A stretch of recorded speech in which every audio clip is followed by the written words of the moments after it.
হরে কৃষ্ণ।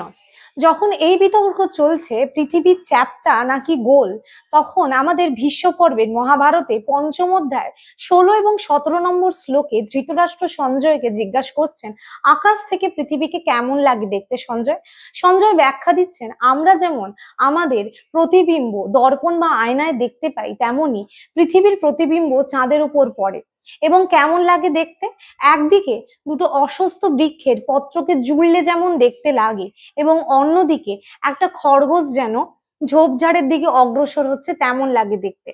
এইটা পড়ার পরে প্রায় 1000 বছর পূর্বে রামানুজাচার্য, যিনি বৈষ্ণব সম্প্রদায়ের এক মহান আচার্য, তিনি একটা মানচিত্র এঁকেছিলেন এবং স্যাটেলাইটের ছবির মাধ্যমে পরবর্তীতে দেখা গেছিল এই মানচিত্রটি যেটা রামানুজাচার্য এঁকেছিলেন অবিকল একই রকম ছিল।